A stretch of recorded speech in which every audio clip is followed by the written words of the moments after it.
Hi everyone, this is Balazs from RacingBrick. Finally, the first June Speed Champion sets I ordered has arrived, so after all the previews it's time for a full review. And of course, we are starting with the most anticipated set of the wave, the 77262 Chemblock 65 Ford Mustang Hoonicorn V1. I don't want to spend much time on the box since we already covered it in the preview.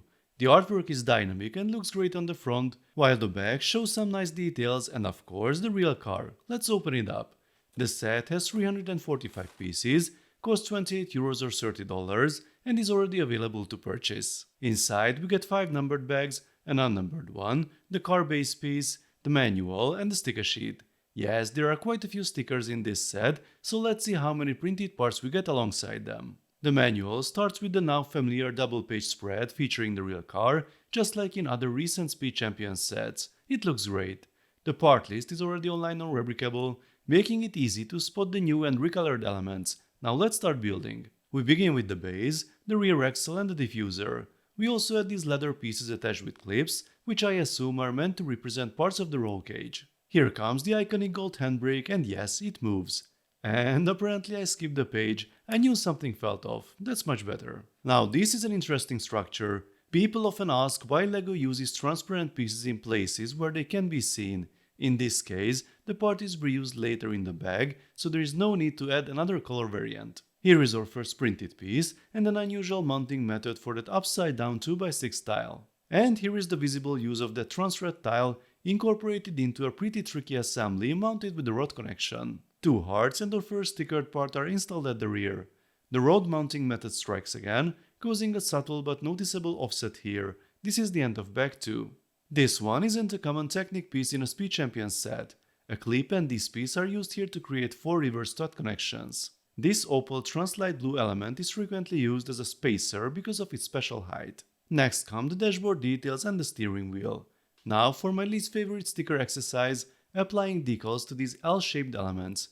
The manual actually suggests installing the part first and then applying the sticker. That would be an absolute nightmare. And there's also more of these, along with plenty of additional decorations. Naturally, the same process is repeated on the other side as well. This is a pretty cool assembly. After adding a few more tiles, the whole section gets attached to the front. Lots of pearl gold elements appear here, and the Technic axle runs through the center.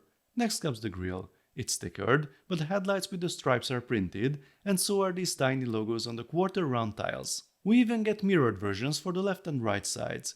This is the new white fender element. Custom builders are going to love this one. Time to open the final bag. A next so nice shield goes here, a stickered slope goes there, and then we move to the seats. A neat little building trick follows, then we add the rear window. Now we can finally open the extra bag containing the windshield with its black printed surround. After adding a sticker and another tile, the bodywork is complete. The final steps are the wheels. They are dual molded with pearl gold rims and look like a variation of the Formula 1 wheels. The hubcaps weren't packed separately, they were simply loose in the bag. They also seem to be a new mold. Once everything is attached, the car is finished. Now let's take a closer look at the minifigure. We get a custom printed torso with fantastic detail on both the front and back. The bandana is a new light bluish grey color. We have an exclusive head print with sunglasses and a new all-black version of the motorcycle helmet. And there's more. We also get an alternate head with a unique print and a very cool printed cap. Honestly, this is one of the strongest Speed Champions minifigures we've had in a long time. LEGO did a great job here with lots of exclusive elements and great attention to detail.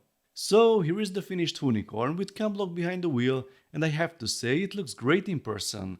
I love the white fenders, the custom wheels, and the incredibly low and wide stance. This one is going to be a hit.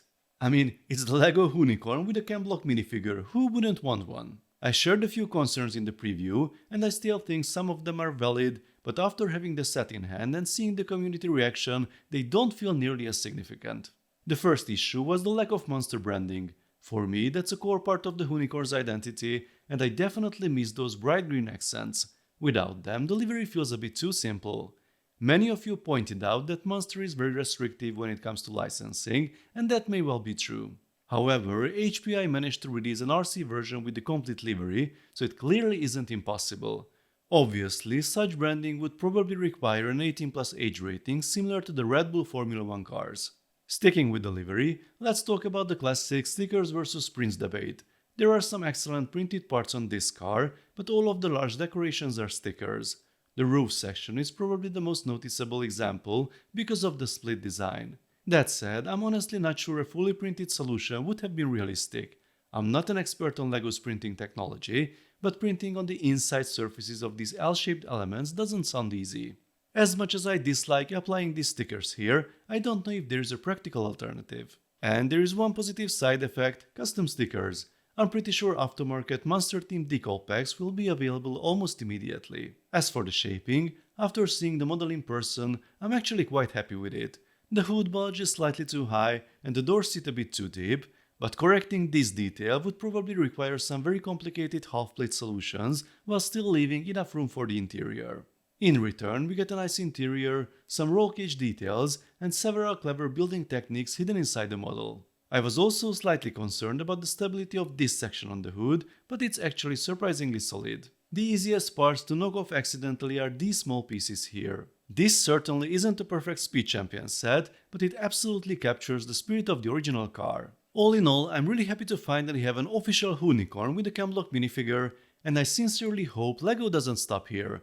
I still have these mocks built, and hopefully LEGO will notice how popular this release is and give us more Hoonigan and Camlock cars in the future. And of course, I wouldn't say no to a large Technic Hoonie truck either. The price is what it is.